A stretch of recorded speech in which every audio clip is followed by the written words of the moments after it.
Hello viewers, Nissan here.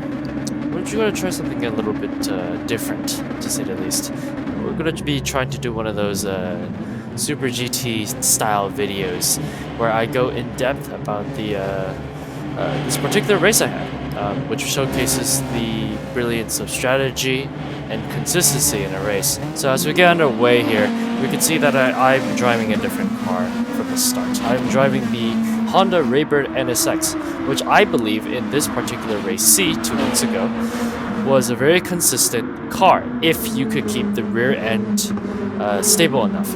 As we head over to turn 1, we see the GTR behind us getting a little bit wayward around an exit 1. But as you can see, right on the tail of the car in front of me, Mr. Kentucky Oasis, as we head into turn 3, a very uphill and windy sort of corner to get for us to get used to, as I dive down the inside to take 6th place away from Kentucky. It's important to note here that I am actually on an alternate strategy. This alternate strategy is starting out with the softs, going to lap 8, then boxing for mediums to go to the end, while most of the people around me are with mediums. Now what this means is I will obviously have the traction and tire advantage, and will be quicker through most of the other corners. The problem comes later on is how well I can manage these softs, as well as how well consistent I can be towards the later half of the race with the mediums. Still, anyways, as we head down to the second time down straight on lap 2, currently right behind my fellow Honda, my sister teammates, who seems to be doing very well. It looks like very racy against Mr. CNF in his Autech GTR. As we head down turn 1 once again, we can see that I'm right behind the NSX. Ooh, and the GTR makes a mistake on the outside, probably hitting the grass, causing the car to get unstable.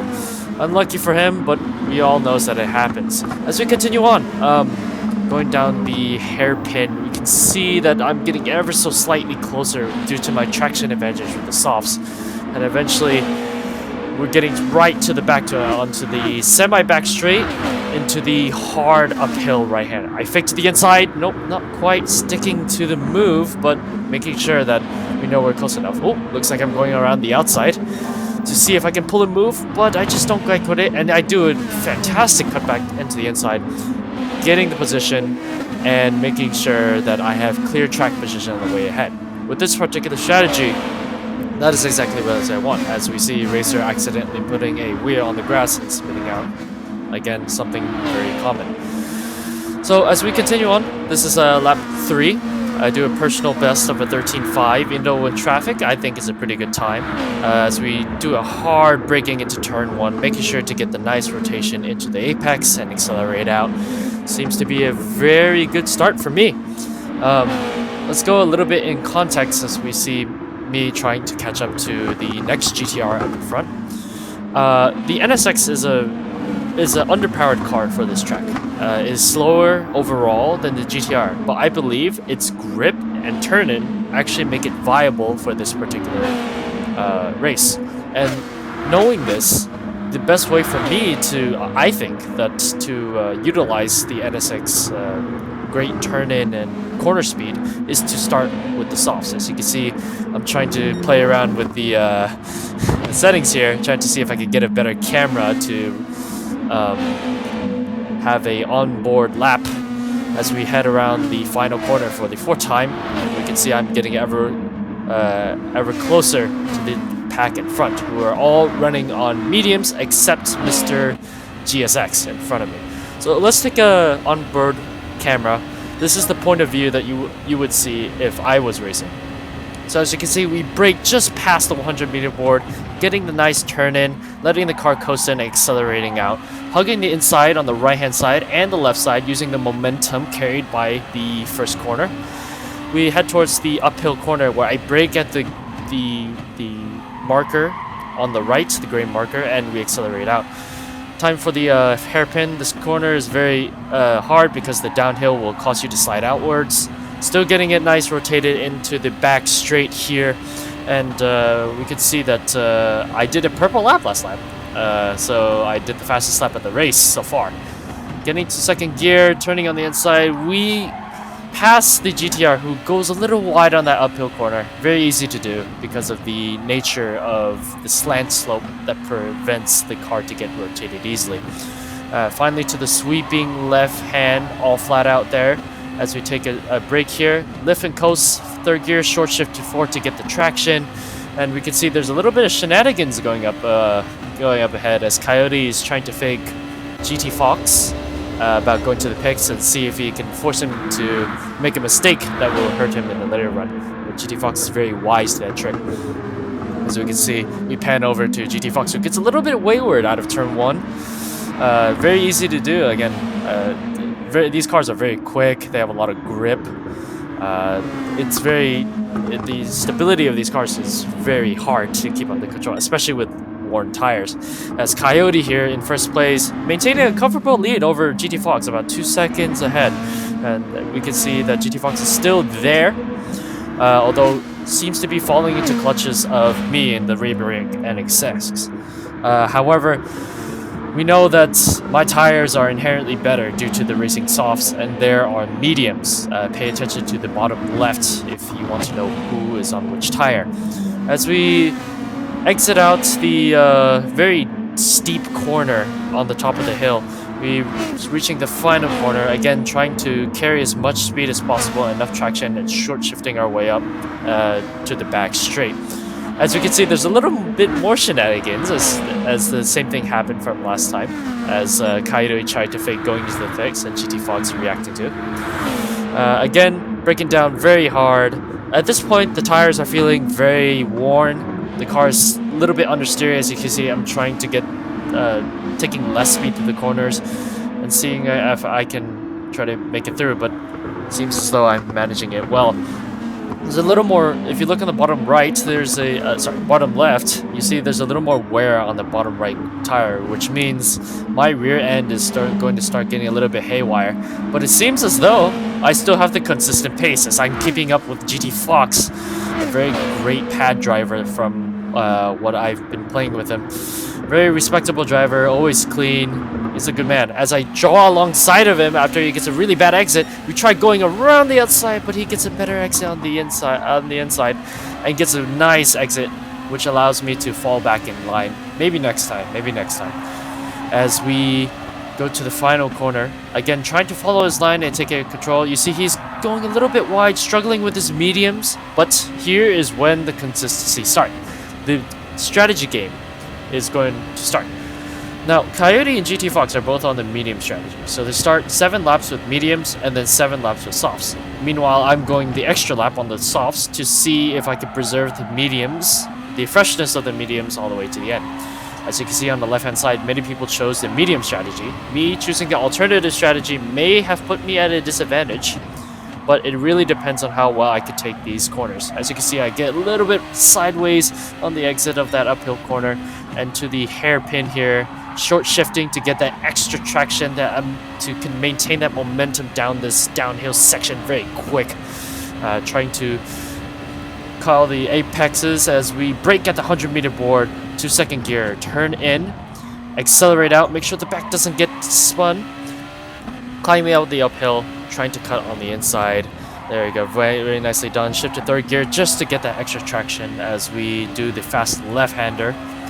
And you can tell my tires are really struggling as I go a little bit wide, setting me a little bit awry for this final corner onto the back straight. Still, I have 1 more lap to go on these mediums. We'll see how the lap is. 13.5 for softs that are quite worn. That is a very respectable time. As you can see on my right-hand side, I'm trying to be as consistent as possible in order to lose less amount of time and have fresher mediums towards the end. So as you can see, there's one more person behind me, GSX, who is also running the same strategy as I am. He's running the softs to mediums, and it really depends if we can maintain the constant speed on these set of tires to see if we can make the medium stint as quick as possible, because we don't want to be losing too much time. Basically, the principle of this particular strategy. Ooh, as I go a little bit tail happy on the edge, a bit scary there. But back to what I was saying, the principle of the strategy is to make sure that we maintain a consistent lap speed in order to have a consistent gap away from the mediums, the medium to soft people, while they are busy fighting it around. And as here I head towards the pit for my medium change, as you can see my tires on the bottom left, they seem to be struggling a little bit, hence why there's a lot of red. We go into the pits. As the pit mechanics do it, we see Coyote and GT Fox pass, but because of my consistency, it seems as though we are able to get third and still in front of Still Schismatic, also driving the Raber NSX. As we pan over to GSX and his Advent Nissan Realize. You can see that even though he's still ahead of Schismatic, he's going to have a very tough time on the fresh mediums trying to defeat Still Shiz, who is on the softs, as you can see on the bottom left. The softs are about 1 second quicker a lap, so it's going to be very difficult to see if still GSX can actually maintain this gap in front of them. Meanwhile, I have a very comfortable lead, and GT Fox is currently still about 2 seconds behind Coyote, who has recently done a 1:11, which is a very, very quick time. Very quick. It's extremely difficult to do. But this guy has very consistent pace. As you see, he's using all of the curb in order to get that extra track space to keep that momentum. Going on the grass a little bit just to make sure that he keeps doing as he crosses the line with another 112. Still very close to the 111.6 that he's done. In comparison, my fastest lap was a 112.7. As you can see on the right hand side, the blue tag. We go down to turn 1. I know that my car and my skills aren't good enough to challenge these top 2 drivers, but what I can do is try to hold off against GSX and the armada of GTRs right behind him. As you say, GSX goes a little bit wide, still trying to warm up the mediums to the track, but seems to be managing the gap pretty well, as Still Shiz is having very consistent lap time in comparison to our GSS, both of them running 112.9s. As we can see, there's a 3-way battle between RC, Kentucky, and CNF, all of them on the same strategy. But remember, this battling is going to slow them down. They can't take the proper lines, and they may or may not catch up to GSX, who is the weakest out of all of them. Meanwhile, as you can see, I'm going through the fast left-hander again. The mediums is a tire that this car actually prefers because it lasts longer. It's more consistent, as you will see as I cross this line right here. I do a 112.9, which is very comparable, especially considering that the softs runners right now are running 112.8s, 112.7s. They're still quicker than me, but I'm trying to maintain the consistent pace that I'm doing right now. Hence the strategy option that I do. I know that this car is very good on the mediums. I know I prefer the mediums over the softs. So trying to maintain that momentum to keep going. As we pan over to GSX, who's still holding on to the gap. Looks like there's a little bit of a gap emerging behind, as perhaps the battling and the squabbling between Kentucky Oasis and Still Shiz is continuing on. A little bit of a difficult situation because they know their softs are going to die off quickly, so they need to catch up to GSX before their tires die off. But you can see here, it's a bit of a chaotic battle as one of the GTRs in the back goes a little bit tail happy. There's about 6-7 cars in this fight, and this is not helping. This is not helping their chances to get 4th or even 3rd at this matter. All these people are running softs, but it's slowing them down. That's very good news for the medium runners like GSX and me, knowing that these cars are actually much quicker. As we pan over to me going through the first corner again, you can see struggling with the rear end a little bit, as per usual. And we see GT Fox still trailing behind Coyote, about 2 seconds behind. It's very consistent driving here. If you see on the right-hand side, you can tell that I'm about a second slower each lap, which means that there's no way I'm probably catching this man over here. Even though, I was close to it at the beginning, I lost a lot of time on the mediums and on the softs. So there you have it. As we pan back to GSX over here, falling into the clutches slowly of Kentucky, who seems to be doing much better. 113.7 compared to the 116 that GSX has done before. And Kentucky's just pulling the rest of the GTRs closer to GSX here. And GSX may be looking in a bit of trouble as we near the end of this race here. Lap 12 out of 14.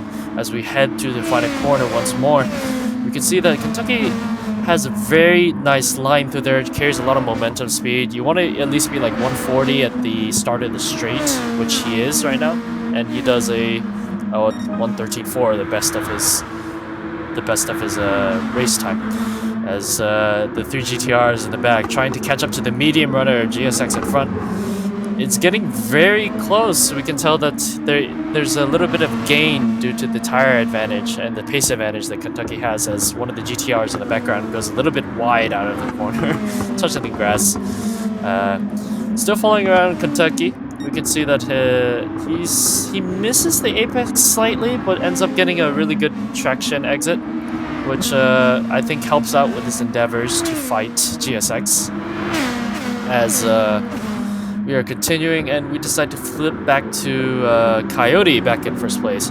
Let's analyze his driving style. He's a very quick driver. Throughout my time meeting this guy like 4 or 5 times through this week, there was no way I could catch up to him. Even though I used the GTR, there was still no way I could catch up with him. He was just a fantastic driver. Knows the balance of his car, knows the way to handle it and to gain speed out of it, and knows the superior strategy. As we are panning through the different GTRs, as Kentucky and Shiz are going side by side, Kentucky defending the inside, a little bit of contact on the inside, but still very good clean defending by Oasis, as Shiz gets a little bit haywire out of the exit out of turn 1, and still Kentucky holds. But remember, the squabbling is very good for GSX. He is able to run away because of the time lost battling with each other. So the more they battle on this final lap, the more GSX has more time to run away, and it's looking very good for GSX, as Kentucky is still about a second and a half away. It's very difficult to catch up when you're running the same car. As we pan over to the leader, who rounds the final corner and onto the final straight, blinking to us as we as Celebration goes to the checker flag, takes the checker flag in first place. 3 seconds behind would be GT Fox, who was also quite happy with the P2. And meanwhile, me in P3, a very consistent race, I'd say. Very happy with that, especially with the consistency that I made. Meanwhile, in P4, we have GSX and Kentucky, who was unable to catch, as GSX somehow slams into the wall. Still Shills, K-John, CNF, CTU, all within a 1 second radius. Very close battle between all of them. Clayton Films with the RCF comes home in 10. Then you have Sylvie, who is in the Multi Alltech. Then you have RC, who is also running a GTR. Rukoba running a GTR. Pretty blue with water. Very sad that my fellow Rayberg didn't do well. Followed by Motorhand with the GTR, and finally Joe Kerr still, who is running the RCF. Very unlucky race for this man. Spun out in turn 2 on lap 3. Anyways, that's going to be it from me. Thank you very much for watching, and hope you enjoyed this video format, and hopefully there's more to come. Thank you very much for watching, and please have a good night.